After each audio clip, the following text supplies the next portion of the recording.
Begini ya, saya ingin ingatkan bahwa PBB sudah mengeluarkan resolusi tanggal 15 Maret. Ya, tanggal 15 Maret tahun ini resolusi tentang anti Islamophobia.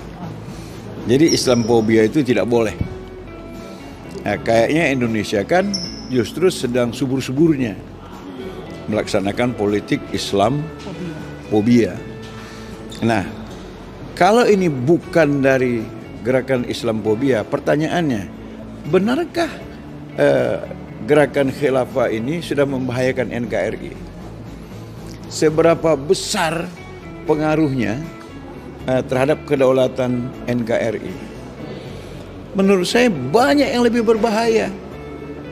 Ya, penyimpangan terhadap pasal 33 UUD 45, oligarki ekonomi yang sudah merasuk ke oligarki politik. Ini lebih membahayakan. Jelas-jelas bertentangan dengan UUD 45 dan membahayakan kehidupan bangsa dan negara. Presiden threshold 20% yang bolak-balik digugat ke MK tapi tetap dikalahkan. Ini lebih berbahaya. Saya kira hakim MK itu harus ditangkap juga. Ya, karena membahayakan demokrasi. Demokrasi itu kan memberi kesempatan kepada semua orang untuk berpartisipasi dari oleh dan untuk rakyat. Dan kan ini memang isi dari pasal 6 Undang-Undang Dasar 1945 bahwa semua partai boleh mengajukan calonnya, baik partai itu sendiri maupun gabungan. Nah, ternyata dibatasi.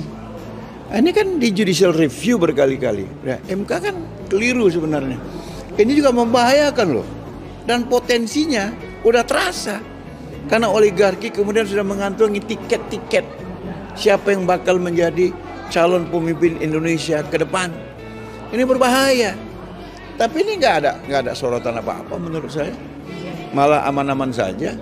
Sementara gerakan yang dengan modal 2 miliar, 2,4 miliar, 2,5 miliar dianggap sangat berbahaya dan lain sebagainya. Saya ingin katakan di kehidupan demokrasi ini yang di alam pikiran itu tidak boleh dihukum kecuali gerakannya jelas sudah mengarah kepada hal yang dikhawatirkan mengganggu.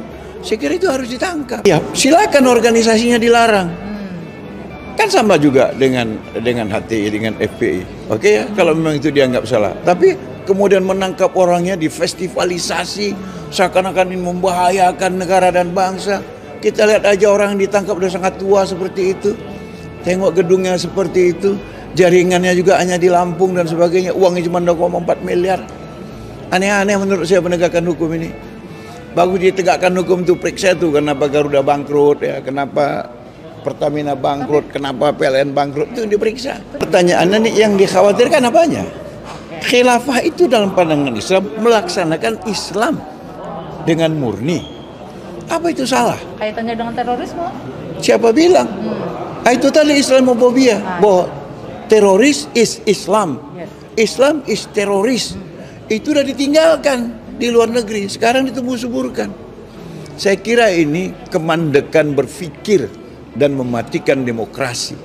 Nah, itu yang kita khawatirkan. Berhentilah dengan politik Islamophobia. Karena Indonesia ini diperjuangkan sebagian terbesarnya adalah oleh umat Islam.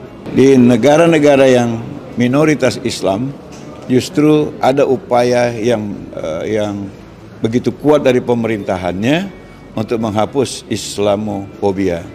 Tapi ironisnya di Indonesia yang penduduknya mayoritas Islam, justru upaya Islamophobia sedang digalakkan. Saya nggak tahu ini untuk kepentingan siapa, tapi saya bisa menduga ini bukan kepentingan penganut agama yang ada di Indonesia. Sepenuhnya ini adalah kepentingan oligarki ekonomi yang sudah menguasai oligarki politik.